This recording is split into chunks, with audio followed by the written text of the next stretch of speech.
ನಿಮ್ಗೆಲ್ಲ ಕೆಲವೊಮ್ಮೆ ಹೀಗೆ ಅನಿಸಿರ್ಬಹುದು ಅಲ್ವಾ, ನಮ್ಮೊಳಗೆ ಇಬ್ರು ವ್ಯಕ್ತಿಗಳಿದ್ದಾರೆ ಅಂತ. ಒಬ್ಬ ಏನಪ್ಪ ಚೆನ್ನಾಗಿ ದುಡಿ, ಸತ್ಯ ಹೇಳು, ಖುಷಿ ಖುಷಿಯಾಗಿರು ಅಂತ ಹೇಳ್ತಾನೆ. ಆದ್ರೆ ಇನ್ನೊಬ್ಬ ಆತ ನಮ್ಮನ್ನ ಸೋಮಾರಿತನ, ದ್ವೇಷ, ಕೋಪ ಈ ತರಹದ ಕತ್ತಲೆಯ ಕಡೆಗೆ ಎಳೆಯುತ್ತಲೇ ಇರ್ತಾನೆ. ಹೌದು, ನಮ್ಮೆಲ್ಲರ ಮನಸ್ಸಿನಲ್ಲೂ ಪ್ರತಿ ಕ್ಷಣ ಪ್ರತಿದಿನ ಒಂದು ಯುದ್ಧ ನಡೀತಾನೇ ಇರುತ್ತೆ. ಅಂದಾಗೆ ಇದು ಹೊರಗಿನ ಶತ್ರುಗಳ ಜೊತೆಗಿನ ಯುದ್ಧ ಅಲ್ಲ, ಖಂಡಿತ ಅಲ್ಲ. ಇದು ನಮ್ಮೊಳಗೆ ಇರೋ ಎರಡು ಬಲಿಷ್ಠ ಶಕ್ತಿಗಳ ನಡುವಿನ ಹೋರಾಟ. ಈ ಹೋರಾಟ ಅಂದ್ರೆ ಏನು, ಇದರ ಸ್ವರೂಪ ಹೇಗಿರುತ್ತೆ, ಇದನ್ನ ಅರ್ಥ ಮಾಡ್ಕೊಳ್ಳೋಕೆ ಬನ್ನಿ ಒಂದು ತುಂಬಾನೇ ಹಳೆಯ ಆದ್ರೆ ಅಷ್ಟೇ ಪ್ರಬಲವಾದ ಕಥೆಯನ್ನ ಕೇಳೋಣ. ನೋಡಿ, ನಮ್ ಮುಂದೆ ಯಾವಾಗ್ಲೂ ಎರಡೇ ದಾರಿಗಳಿರೋದು. ಒಂದು ರಚನಾತ್ಮಕ ಮಾರ್ಗ, ಅಂದ್ರೆ ಕಠಿಣ ಪರಿಶ್ರಮ, ಸತ್ಯ, ಸಂತೋಷ ಇವೆಲ್ಲ ನಮ್ಮನ್ನ ಮೇಲಕ್ಕೆ ಎತ್ತುತ್ತವೆ. ಮತ್ತೊಂದು ವಿನಾಶಕಾರಿ ಮಾರ್ಗ, ಅಂದ್ರೆ ಸೋಮಾರಿತನ, ದ್ವೇಷ, ಕೋಪ ಇವು ನಮ್ಮನ್ನ ಕೆಳಗೆ ಪಾತಾಳಕ್ಕೆ ತಳ್ತವೆ. ಅಂತಿಮವಾಗಿ ನಾವು ಯಾವ ದಾರಿಯನ್ನ ಆಯ್ಕೆ ಮಾಡ್ಕೊಳ್ತೀವೋ ಅದೇ ನಮ್ಮ ಭವಿಷ್ಯವನ್ನ ನಿರ್ಧಾರ ಮಾಡತ್ತೆ. ಸರಿ, ಈ ಆಂತರಿಕ ಸಂಘರ್ಷವನ್ನ ಇನ್ನೂ ಚೆನ್ನಾಗಿ ಅರ್ಥ ಮಾಡ್ಕೊಳ್ಳೋಕೆ ಬನ್ನಿ ಆ ಎರಡು ತೋಳುಗಳ ಕಥೆಯೊಳಗೆ ಧುಮ್ಕೋಣ. ಇದು ಬಹಳ ಹಿಂದಿನ ಮಾತು. ಒಂದು ಬುಡಕಟ್ಟಿನಲ್ಲಿ ಎಲ್ಲರಿಗಿಂತ ಹಿರಿಯ ಜ್ಞಾನಿ ವ್ಯಕ್ತಿಯೊಬ್ಬರು ತಮ್ಮ ಮುದ್ದಿನ ಮೊಮ್ಮಗನಿಗೆ ಜೀವನದ ಒಂದು ದೊಡ್ಡ ಸತ್ಯವನ್ನ ಹೇಳ್ತಾ ಇದ್ರು. ಆಗ ಆ ಹಿರಿಯರು ಹೇಳಿದ್ರು, ಮಗು ಕೇಳು, ನಮ್ಮೆಲ್ಲರೊಳಗೂ ಒಂದು ಭಯಂಕರವಾದ ಹೋರಾಟ ನಡೀತಾನೇ ಇರುತ್ತೆ. ಅದು ಬೇರೆ ಯಾರ್ದೂ ಅಲ್ಲ, ಎರಡು ತೋಳುಗಳ ನಡುವಿನ ಹೋರಾಟ. ಈ ಮಾತ್ ಕೇಳಿ ಆ ಮೊಮ್ಮಗನಿಗೆ ಒಂಥರ ಗೊಂದಲ ಜೊತೆಗೆ ಕುತೂಹಲ. ಅವನು ಕೇಳೇಬಿಟ್ಟ, ಅಜ್ಜ, ಎರಡು ತೋಳುಗಳ ನಮ್ಮೊಳಗೆ ಅದು ಹೇಗ್ ಸಾಧ್ಯ? ಆಗ ಅಜ್ಜ ವಿವರಿಸೋಕೆ ಶುರು ಮಾಡಿದ್ರು. ಹೌದು ಮಗು, ಒಂದು ತೋಳು ಪಕ್ಕಾ ಕೆಟ್ಟದ್ದು. ಅದು ಅಂದ್ರೆ ಕೋಪ, ಅಸೂಯೆ, ದುರಾಸೆ, ಅಹಂಕಾರ, ಸುಳ್ಳು, ಕೀಳರಿಮೆ ಇದೇ ಅದರ ರೂಪ. ಇನ್ನೊಂದು ತೋಳಿದೆ, ಅದು ತುಂಬಾನೇ ಒಳ್ಳೆದು. ಅದರ ಗುಣಗಳೇನು ಅಂದ್ರೆ ಶಾಂತಿ, ಪ್ರೀತಿ, ಭರವಸೆ, ವಿನಯ, ದಯೆ ಮತ್ತು ಸತ್ಯ. ಒಂದು ವಿಷಯ ನೆನ್ಪಿಟ್ಕೋ, ಈ ಎರಡೂ ತೋಳುಗಳು ನಿನ್ನೊಳಗೂ ಇವೆ, ನನ್ನೊಳಗೂ ಇವೆ, ಎಲ್ಲರೊಳಗೂ ಇವೆ. ಅಜ್ಜನ ಮಾತು ಕೇಳಿ ಆ ಪುಟ್ಟ ಹುಡುಗ ಆಳವಾದ ಯೋಚನೆಗೆ ಜಾರಿದ. ತನ್ನೊಳಗ ನಡೀತಿರೋ ಈ ಹೋರಾಟವನ್ನ ಅರ್ಥ ಮಾಡ್ಕೊಳಕ್ಕೆ ಪ್ರಯತ್ನ ಪಡ್ತಾ ಇದ್ದ.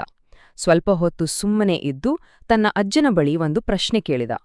ಬಹುಶಃ ಇವತ್ತು ನಮ್ಮೆಲ್ಲರ ಮನಸ್ಸಿನಲ್ಲೂ ಮೂಡುವ ಅದೇ ಪ್ರಶ್ನೆ ಅದು.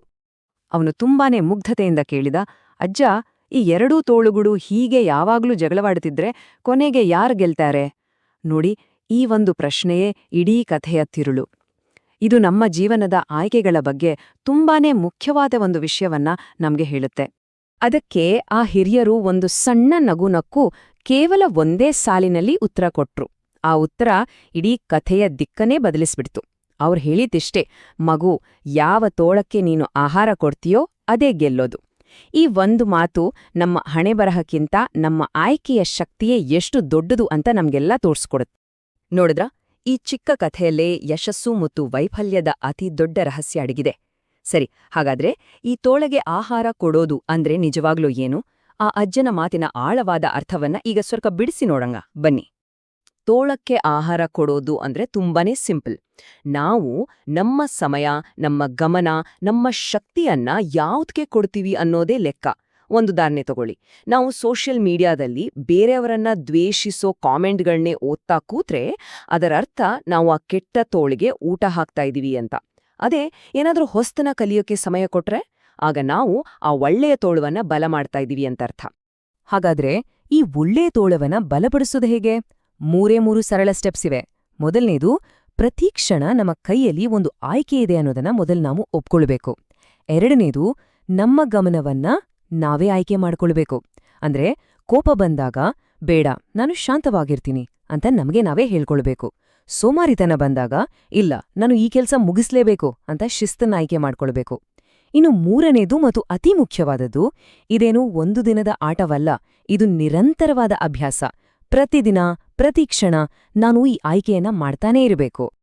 ಸರಿ, ಈಗ ಈ ಹಳೇ ಕಥೆಯ ಪಾಠವನ್ನ ನಮ್ಮ ಇವತ್ತಿನ ಜೀವನಕ್ಕೆ ಅನ್ವಯಿಸಿ ನೋಡೋಣ. ಯಾಕಂದ್ರೆ ಈ ಕಥೆ ಕೇವಲ ಕೇಳಿ ಮರೆಯೋದಕ್ಕಲ್ಲ, ಬದಲಿಗೆ ನಮ್ಮನ್ನು ನಾವೇ ಪ್ರಶ್ನಿಸ್ಕೊಳ್ಳಲು ಇದೊಂದು ಅದ್ಭುತವಾದ ಸಾಧನ. ಹಾಗಾಗಿ ಕೊನೆಯದಾಗಿ ನಾವೆಲ್ಲರೂ ನಮಗೆ ನಾವೇ ಕೇಳ್ಕೊಡಬೇಕಾದ ಒಂದೇ ಒಂದು ಪ್ರಶ್ನೆ, ಇಂದು ನಾನು ನನ್ನೊಳಗಿನ ಯಾವ ತೋಳಕ್ಕೆ ಆಹಾರ ಕೊಟ್ಟೆ? ಒಂದು ವಿಷಯ ನೆನ್ಪಿರ್ಲಿ, ನಮ್ಮ ಇವತ್ತಿನ ಚಿಕ್ಕ ಚಿಕ್ಕ ಆಯ್ಕೆಗಳೇ ನಮ್ಮ ನಾಳೆಯ ಬದುಕನ್ನು ರೂಪಿಸುತ್ತವೆ. ಆ ಆಯ್ಕೆ ನಮ್ಮದಾಗಿರ್ಲಿ.